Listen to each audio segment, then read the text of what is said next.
Bismillahirrahmanirrahim. Today we are going to discuss the important short questions on examination point of view from chapter number 6, which is about the solid state of matter. First question देखिएगा students, आप अपनी text book अपने सामने open कर लें।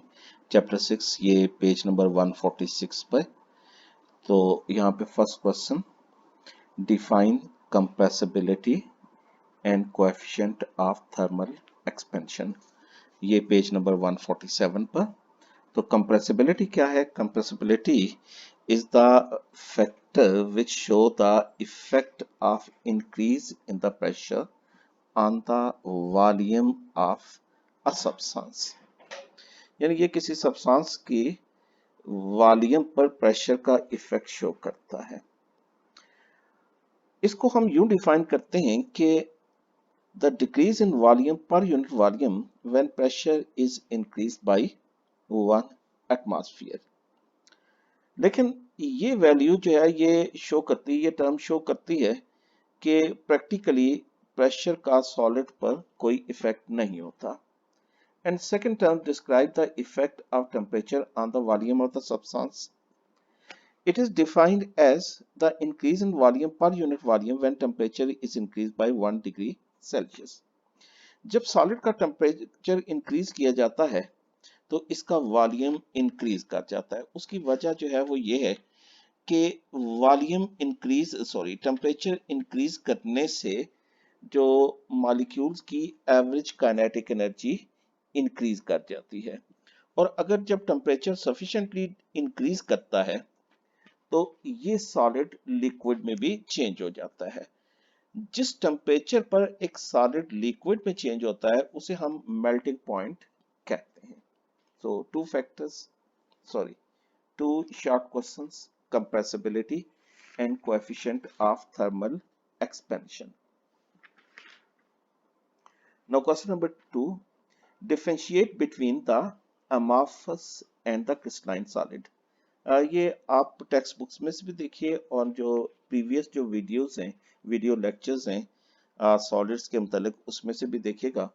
तो इसमें amorphous solid सबसे पहले आप डिफरेंशिएट कीजिए इसकी अपीयरेंस को, कि amorphous solids are those which have no definite geometric shape, crystalline solids are those which have definite geometric shape. Appearance होगी। अब इस अपीयरेंस की रीजन कि in amorphous solid the particles are irregularly or randomly arranged। irregular या random arrangement की वजह से इसकी कोई regular geometric shape नहीं होती। Whereas inside the crystalline solid the particles are regularly and repetitively arranged in the 3 dimensions। amorphous solid का sharp melting point नहीं होता, it melt over the range of temperature। Crystalline solid have the sharp melting point।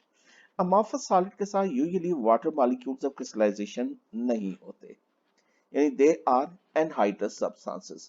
Crystalline substances के साथ usually water molecules of crystallization जो है ये attach होते हैं। Amorphous solid do not show the phenomenon like symmetry, like anisotropy, etc. And these properties are shown by the crystalline solids।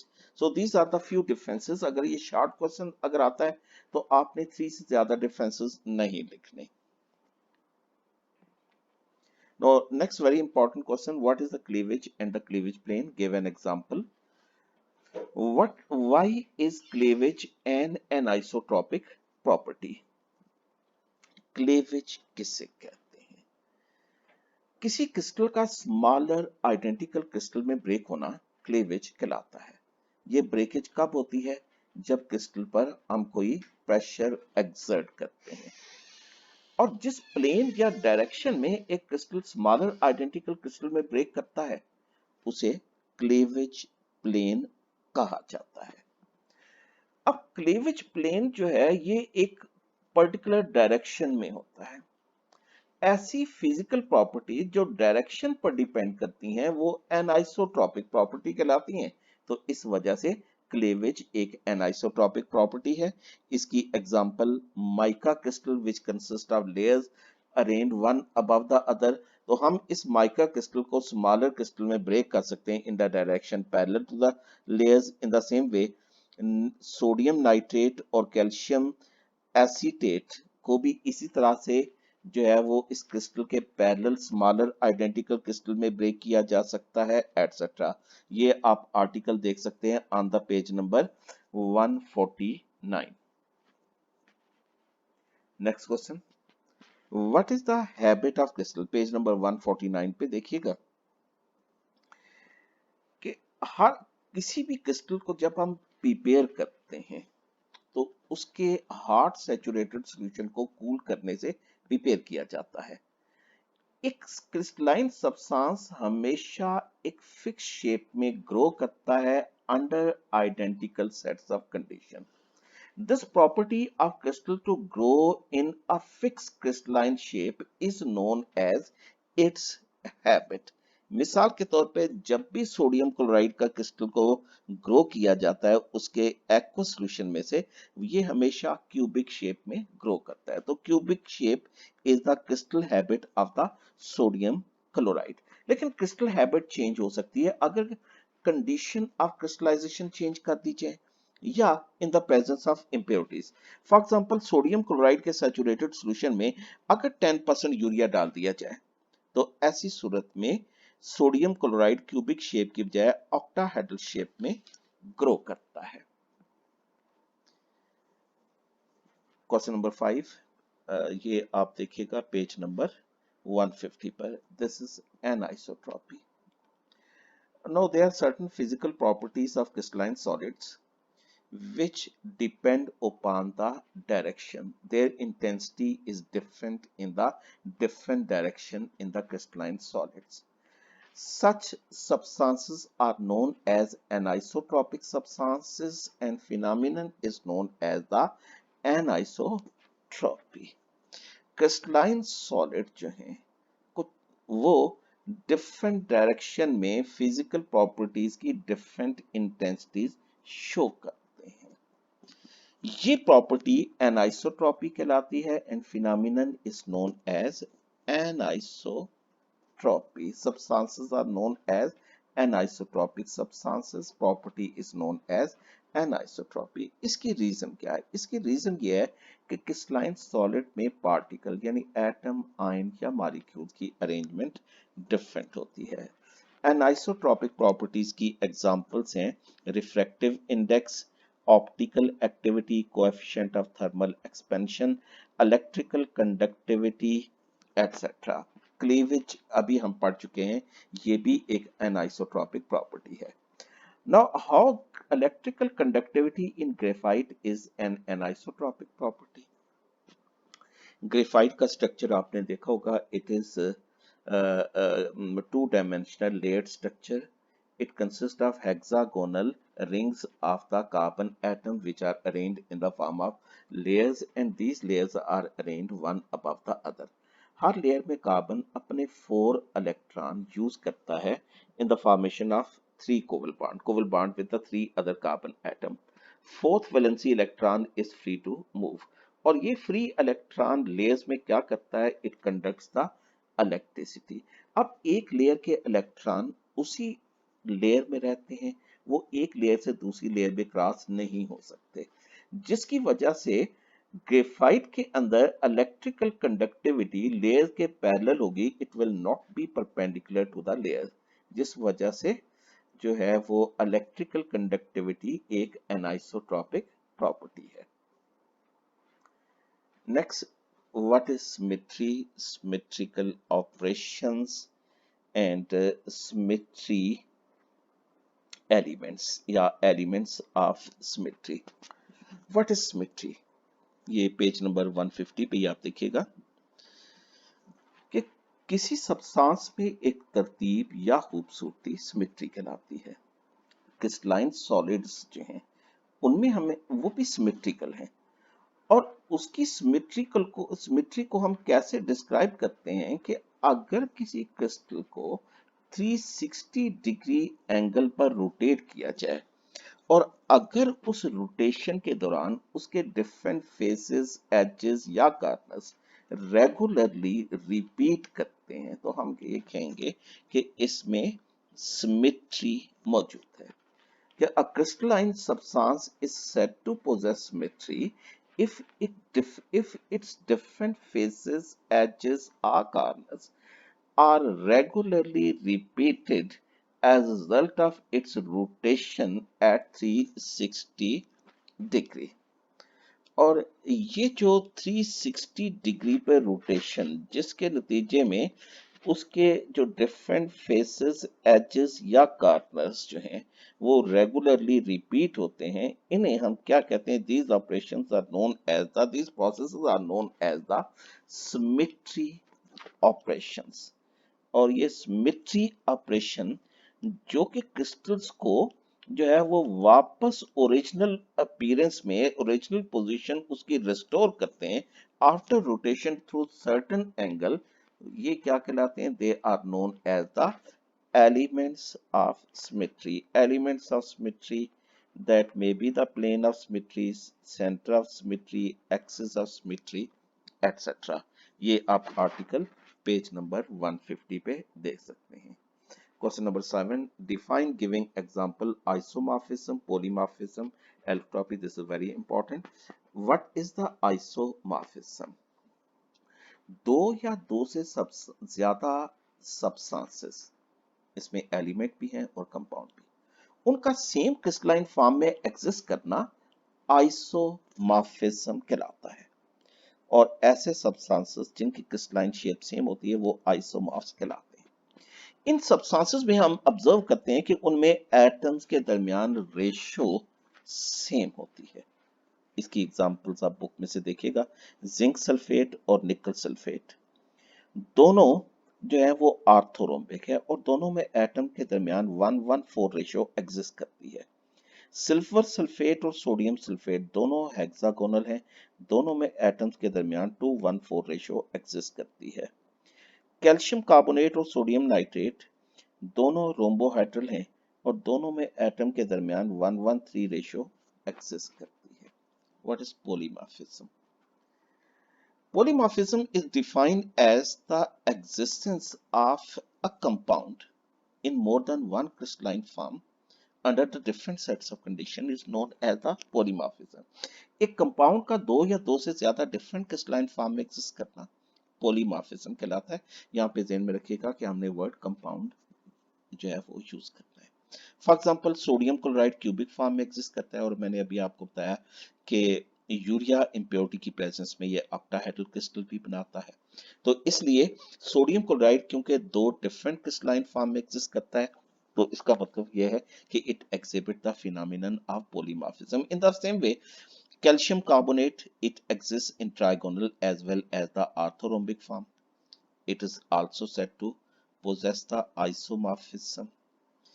Silver iodide, it shows the it exists in orthorhombic as well as the tetragonal form, so it also exhibit the polymorphism। Allotropy, अगर एक element दो या दो से ज्यादा different crystalline form में exist करता है तो इसको एलोट्रॉपी कहते हैं और इन डिफरेंट क्रिस्टलाइन फॉर्म को एलोट्रोप्स कहा जाता है।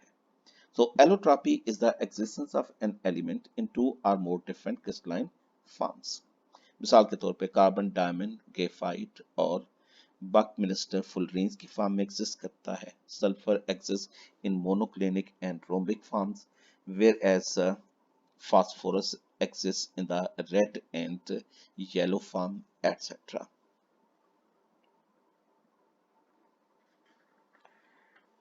डिफरेंशिएशन इसमें इंपॉर्टेंट है। Isomorphism and polymorphism, polymorphism and allotropy। Isomorphism, इसमें आप पहली डिफरेंशिएशन शो करेंगे डेफिनेशन से। Isomorphism is the existence of two or more substances in the same crystalline form। Polymorphism is the existence of a compound in two or more different crystalline forms। The substances which show the isomorphism possess different physical and chemical properties। whereas the polymorphous form of a sub compound they possess same chemical but different physical properties. इसके बाद आप examples जो हैं वो दे सकते हैं। अगर 3 marks का क्वेश्चन है तो 2 डिफरेंसेस जो हैं वो काफी होंगे। पॉलीमॉर्फिज्म एंड एलोट्रॉपी, इसमें सिर्फ एक चीज का फर्क है कि अगर एक कंपाउंड 2 या 2 से ज्यादा डिफरेंट क्रिस्टलाइन फॉर्म में एग्जिस्ट करता है तो इसको पॉलीमॉर्फिज्म कहा जाता है।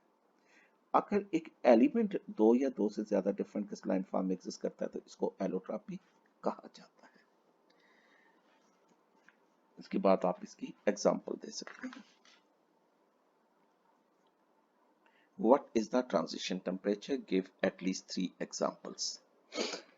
तो जिस टेम्परेचर पर किसी सब्सटेंस की 2 क्रिस्टलाइन फॉर्म इक्विलिब्रियम में एग्जिस्ट करती हैं या एक क्रिस्टलाइन फॉर्म दूसरी क्रिस्टलाइन फॉर्म में कन्वर्ट होती है, उस टेम्परेचर को ट्रांजिशन टेम्परेचर कहा जाता है। फॉर एग्जांपल ये ग्रे और वाइट टिन, ये 2 क्रिस्टलाइन फॉर्म है टिन की, ये 18 डिग्री सेल्सियस पर एक दूसरे के साथ इक्विलिब्रियम में एग्जिस्ट करती हैं। तो ये क्या है? This is the transition temperature. ये आप पेज नंबर 152 पे देखिएगा। इन the same way sulphur exist in 2 crystalline form, it is orthorhombic and monoclinic. ये 95.6 डिग्री सेल्सियस पर इक्विलिब्रियम में एग्जिस्ट करती हैं। 95.6 डिग्री सेल्सियस से कम टेम्परेचर पर सिर्फ रोम्बिक सल्फर एग्जिस्ट करती है, जबकि इससे ज्यादा टेम्परेचर पर सिर्फ मोनोक्लिनिक form exists करेगी। In the same way, potassium nitrate, it has 2 crystalline form, orthorhombic and rhombohedral. They exist in equilibrium with one another at 128.5 degree Celsius. Now, what are the crystallatous unit cell and how they are related to each other? Crystallatous किसे कहते हैं? किसी भी crystalline substances में atom, ion या molecules regularly और repetitively arrange होते हैं। किसी क्रिस्टलाइन सब्सटेंस का अगर हम स्ट्रक्चर ड्रा करते हैं तो इन एटम, आयन या मॉलिक्यूल्स की पोजीशन को हम डॉट या पॉइंट से जाहिर करते हैं। ये डॉट या पॉइंट्स लेटेस्ट पॉइंट्स कहलाते हैं।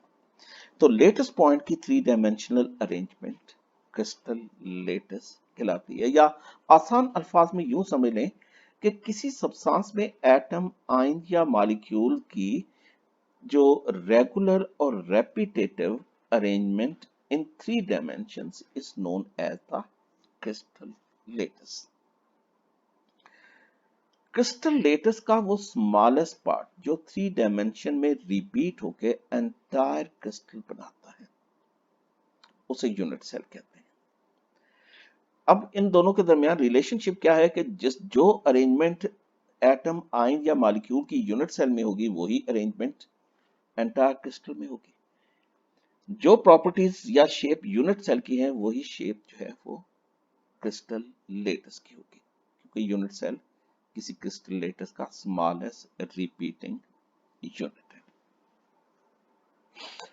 Describe the structure of sodium chloride on the basis of unit cell. ये आप जो है ये बुक से भी पढ़िएगा और मेरी 2 वीडियोस हैं। एक मैंने जो है वो कुछ मैच बॉक्सेस के जरिए जो है वो इसके डेमो दी है, इसके जो सोडियम क्लोराइड के क्रिस्टल्स की, वहाँ से भी देखिएगा और ये जो मेन वीडियो से भी देखिएगा, और बुक में से ये लॉन्ग क्वेश्चन के तौर पे जो है आएगा। और इसी में भी आपको जो है एक यूनिट सेल के अंदर सोडियम और क्लोराइड आयंस की तादाद कैलकुलेट करने के लिए भी कहा जा सकता है। ये बुक में भी कैलकुलेशन मौजूद है, लेकिन जिस तरह कैलकुलेशन मेरे प्रीवियस वीडियो लेक्चर में आप देख चुके हैं, आप इसे वहां से देखिएगा, वो कैलकुलेशन जो है वो आसान है।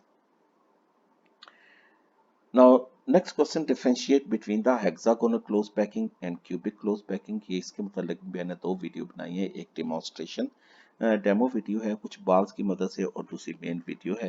तो हेक्सागोनल क्लोज पैकिंग और क्यूबिक क्लोज पैकिंग, ये दोनों मेटल्स की जो ये दोनों एटम्स की मेटल के अंदर अरेंजमेंट को शो करते हैं।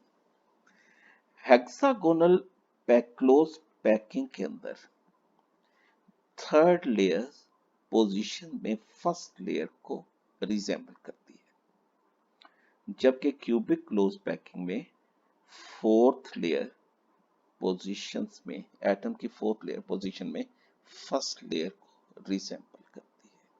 बाकी डिटेल आप अपनी उन लेक्चर्स में देखिएगा और जो है इनकी डिफ्रेंसिएशन आप जो है बुक से देखिएगा। जितना मैंने जो लिखा हुआ है इसमें अपनी वीडियो लेक्चर में, उसी को आप कॉपी पे उतार लीजिए, वो सफिशिएंट है। जो एक्स्ट्रा डिटेल आपकी बुक में लिखी हुई है इसको लिखने की जरूरत नहीं है। और इसमें आप एक फिगर साथ ड्रा कर लें तो ये बहुत अच्छी बात होगी। Now question number 14, radius ratio क्या है and what information does it provide about the crystal lattice? What is the radius ratio? Radius ratio is the ratio of radius of cation to the radius of anion. तो radius ratio हमें क्या information provide करती है? हमें दो information provide करती है। पहली बात तो ये है कि किसी आयनिक सॉलिड में एक आयन का कोऑर्डिनेशन नंबर कितना होता है, कि एक आयन को कितने सराउंडिंग आयंस जो है उसके गिर्द मौजूद हैं, यानी उसको कितने आयन सराउंड करते हैं। और दूसरी बात जो है वो ये है कि वो एक आयन, उसके सराउंडिंग आयन जो है वो किस ज्योमेट्री में मौजूद है, यानी क्रिस्टल लेटिस के अंदर इन आयंस की अरेंजमेंट कितनी है। अब रेडियस रेशियो की कुछ लिमिटिंग वैल्यूज हैं। यह आप पेज नंबर 156 पे एक टेबल देखिएगा कि अगर रेडियस रेशियो 0.15 से 0.22 तक वेरी करता है तो ऐसी सूरत में जो कोऑर्डिनेशन नंबर जो होगा ये 3 होगा, और यानी एक आयन को 3 अदर आयन ट्राइएंगुलर फॉर्म में सराउंड करेंगे। अगर रेडियस रेशियो 0.22 से 0.414 तक रेंज करती तो ऐसी सूरत में कोऑर्डिनेशन नंबर जो है ये 4 होगा, और इस सूरत में एक एटम या आयन को 4 अदर आयंस एक टेट्राहेड्रल ज्योमेट्री में सराउंड करेंगे।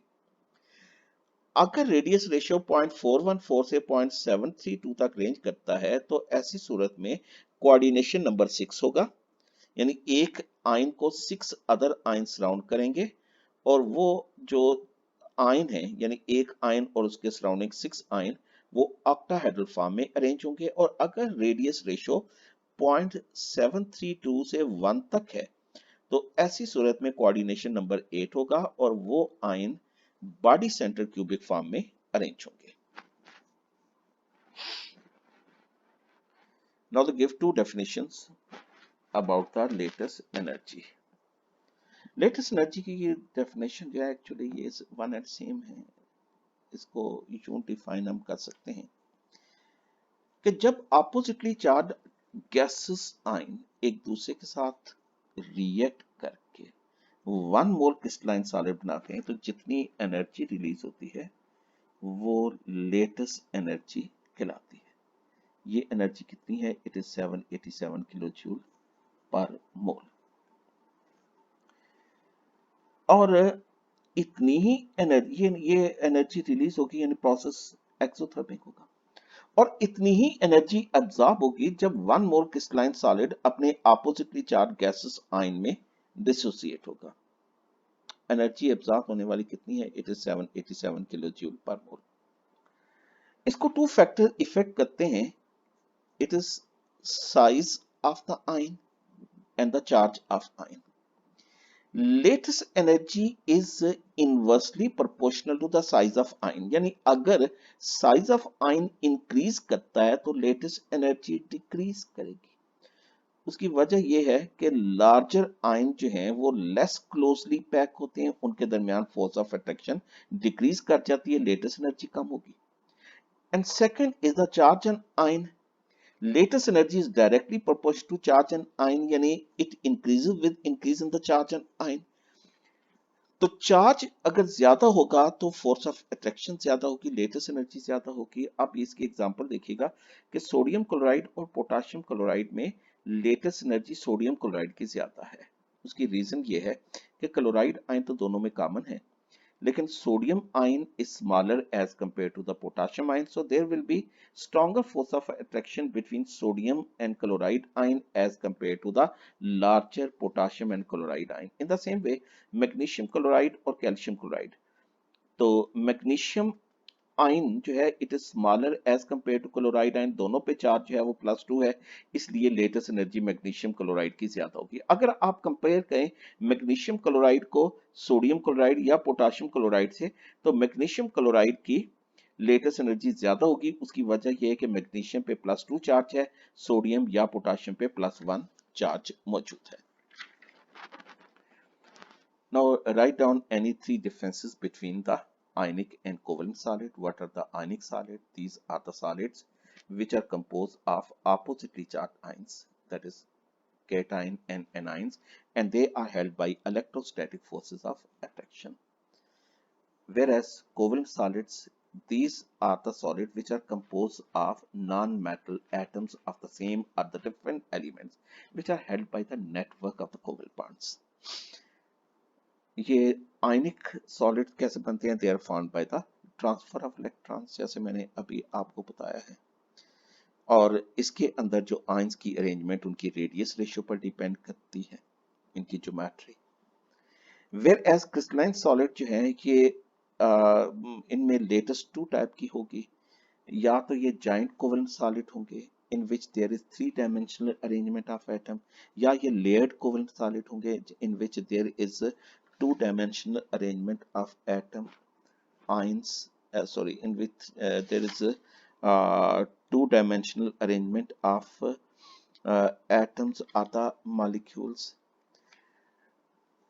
Ionic solids are non-conductor in solid state, but they can conduct electricity in molten state or in the form of aqueous solution. Covalent solid जो है वो electricity conduct नहीं करते सिवाय graphite के, due to the presence of free electron. दोनों definite geometric shape possess करते हैं। आयनिक सॉलिड्स में आयंस के दरमियान जो फोर्स ऑफ अट्रैक्शन है उनकी कोई पर्टिकुलर डायरेक्शन नहीं होती, यानी they are non directional. Covalent solid में कोवल बॉन्ड जो है वो डायरेक्शनल होते हैं। आयनिक सॉलिड मॉलिक्यूल की फॉर्म में एग्जिस्ट नहीं करते, कोवेलेंट सॉलिड को जो है ये मॉलिक्यूल की फॉर्म में एग्जिस्ट करते हैं। Next question, what are the molecular solid and give its type and write down their properties। ये आप पेज नंबर 159 पे देखिएगा। मॉलिक्यूलर सॉलिड या क्रिस्टल्स क्या हैं? These are the solid which are composed of polar or non-polar molecules held by the van der Waals force of attraction are known as the molecular crystals or molecular solid। There are two types, they are polar molecular solid and non-polar molecular solid। polar molecular solid क्या हैं? These are the solid which are composed of the polar molecule, they are held by dipole forces or hydrogen bonding। And what are the non-polar molecular solid? These are the solids in which non-polar molecules are held by London dispersion forces। ये आप यहीं पे इनकी simple properties हैं, आप पढ़ लीजिएगा। Next, what are the metallic solid? Explain the nature of bonding in these solid with the help of electron gas theory। What are the metallic solid? The solid which is composed of metal atom and held by special force of attraction known as the metallic bonds are known as the metallic solids। इनको में nature of bonding को explain करने के लिए थोड़ी theory present की गई है जिसे हम इलेक्ट्रॉन गैस थ्योरी कहते हैं। Electron gas theory page number 159 पे आप अपनी प्रीवियस वीडियो में भी इसको रिवाइज कर सकते हैं। तो इलेक्ट्रॉन गैस थ्योरी के मुताबिक जो मेटल एटम अपने वैलेंसी इलेक्ट्रॉन लूज करके पॉजिटिवली चार्ज आयंस में कन्वर्ट हो जाते हैं, लेकिन ये इलेक्ट्रॉन मेटल की सरफेस से एस्केप नहीं करते बल्कि इन पॉजिटिव आयन के गिर्द सराउंड करते हैं। ये डीलोकलाइज इलेक्ट्रॉन कहलाते हैं। ये डीलोकलाइज इलेक्ट्रॉन गैसेस मॉलिक्यूल की तरह इन पॉजिटिवली चार्ज आयन के गिर्द रैंडमली मूव करते हैं, इसलिए इन इलेक्ट्रॉन को इलेक्ट्रॉन सी या इलेक्ट्रॉन गैस कहते हैं और theory is known as the electron gas theory. यहाँ पे दो किस्म की फोर्स ऑफ अट्रैक्शन एग्जिस्ट करती हैं, एक फोर्स ऑफ अट्रैक्शन जो इन पॉजिटिव आयन और सराउंडिंग इलेक्ट्रॉन के दरमियान, and second is the force of repulsion between the positive ion। Now, force of attraction between the positive ion and its surrounding electrons are known as the metallic bonding। Write down the properties of metallic solids। So, metallic solids are good conductors of heat and electricity। It is due to the free electrons। They have lustrous surfaces, यानी उनकी surfaces shiny होती हैं। They are malleable यानी हम उनको sheets की form में convert कर सकते हैं। They are ductile, they can be converted in the form of wires. Ductile का मतलब कि उनको वायर्स की फॉर्म में कन्वर्ट किया जा सकता है। And they have high melting points. Now differentiate between the metallic and the molecular crystals। ये पेज नंबर 160 पे देखिएगा। तो पहले ये पॉइंट आप इनकी डेफिनेशन देख लीजिए। What are the molecular solids? The solids which are composed of polar or non-polar molecules are known as the molecular solid. What are the metallic solids? The solids which are composed of metal atoms are known as the metallic solid. In molecular solid, the force of attraction present are the dipole-dipole forces, hydrogen bonding, or London dispersion forces. In the metallic solid, the force of attraction present are the metallic bonds, which are explained by the electron gas theory. Molecular solids are bad conductor of electricity, metallic solids are good conductor of electricity। इसकी वजह यह है कि molecular solid में free electrons नहीं है, whereas in metallic solid there are present free electron। Molecular solids are not malleable or ductile, whereas metallic solids are malleable as well as the ductile। Now, what are the hygroscopic solid? ऐसे solid जो air से moisture absorb करते हैं उन्हें हम hygroscopic solid कहते हैं। ये मुख्तलिफ सब्सटेंसेस को ड्राई करने के लिए काम आते हैं। इसकी एक कॉमन एग्जांपल है कैल्शियम क्लोराइड। तो कैल्शियम क्लोराइड जब मॉइस्चर एब्जॉर्ब करता है तो ये उसमें वाटर के 2 मॉलिक्यूल्स इसकी क्रिस्टल लेटिस का हिस्सा बन जाते हैं, इसके साथ केमिकली अटैच हो जाते हैं और यह अब रिजल्टिंग कंपाउंड का फार्मूला है CaCl2 2H2O। तो ये कंपाउंड क्या कहलाता है? This is known as the calcium chloride dihydrate. तो स्टूडेंट्स इन क्वेश्चन ये तमाम जो है वो एग्जामिनेशन पॉइंट ऑफ व्यू से जो है वो इम्पोर्टेंट क्वेश्चंस हैं। इनको आप अच्छी तरह जो है वो प्रिपेयर कीजिएगा। टेक्स्ट बुक बेहतर है, कोई और आप हेल्पिंग बुक लेना चाहते हैं तो वो भी आप ले सकते हैं। Thank you very much.